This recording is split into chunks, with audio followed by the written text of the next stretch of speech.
Hello friends, हम पढ़ रहे हैं एनसीईआरटी क्लास 10th की मैथमेटिक्स का एक्सरसाइज 1.1 का क्वेश्चन नंबर 2 पढ़ रहे हैं। क्वेश्चन नंबर 2 1.1 का कहता है कि दो पूर्णांकों के एचसीएफ व एलसीएम ज्ञात कीजिए।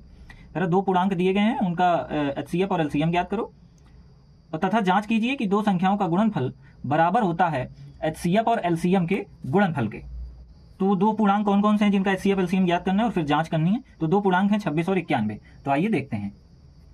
पहले इनका एचसीएफ और एलसीएम ज्ञात करना है। आइए कैसे करते हैं, 26 को पहले इसको गुणनखंड कर लेते हैं, भाज्य गुणनखंड। तो भाज्य गुणनखंड करने के लिए हम जानते हैं कि भाज्य संख्याओं से चेक करते हैं कटेगा कि नहीं कटेगा, और क्रम से चेक करते हैं। तो पहले 2 से करते हैं, फिर 3 से करेंगे, फिर 5 से करेंगे, फिर 7 से करेंगे, फिर 11 से करेंगे, फिर 13 से करेंगे, ऐसे ही डॉट डॉट ऐसे करते जाएंगे। तो सबसे पहले 2 से चेक करेंगे, क्या 26 2 से कट जाएगा? आप कहेंगे बिल्कुल कट जाएगा। तो 2 का भाग दे देंगे 26 में, तो 2 एकम 2 और 2 3 6 कट गया। देखिए अब देखेंगे तो 2 से 13 कटेगा, नहीं कटेगा। 3 से नहीं कटेगा, 5 से 7 से भी नहीं कटेगा, 11 से भी नहीं कटेगा। किससे कटेगा? 13 से कटेगा।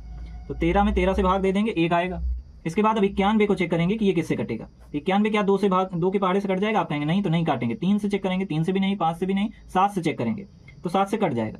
क्या आएगा? 7 एकम 7 2 7 त्रिका 21 13 आ जाएगा। अब 13 तो हम जानते हैं किससे कटता है, 13 से ही कटता है। तो 13 को 13 से भाग दे देंगे तो कट जाएगा। अब 26 का गुणनखंड क्या आया? 2 गुणे 13। और 91 का क्या आया? 7 गुणे 13। तो मैचिंग कराएंगे, क्या मिल रहा है? तो इसमें का 13 इसमें के 13 से मिल रहा है, मिल गया। तो यानी अब हमको बताना एचसीएफ क्या होगा। तो एचसीएफ माने जो दोनों में मिले, एचसीएफ माने जो दोनों में मिले। तो दोनों में क्या मिल रहा है? 13। तो 13 क्या हो गया? एचसीएफ। अब हमको बताना एलसीएम, तो एलसीएम यहां पर निकाल लेंगे। तो पहले देख लीजिए दोनों में क्या मिल रहा है। तो आप कहेंगे 13 मिल रहा है, तो 13 पहले लिख दो। फिर क्या नहीं मिल रहा? 2। और क्या नहीं मिल रहा? 7। गुणा करा दो। 13 दूनी 26 गुणे 7। 7 छंग 42 की 2 हासिल लगा 4। 7 दूनी 14, 14 और 4 18।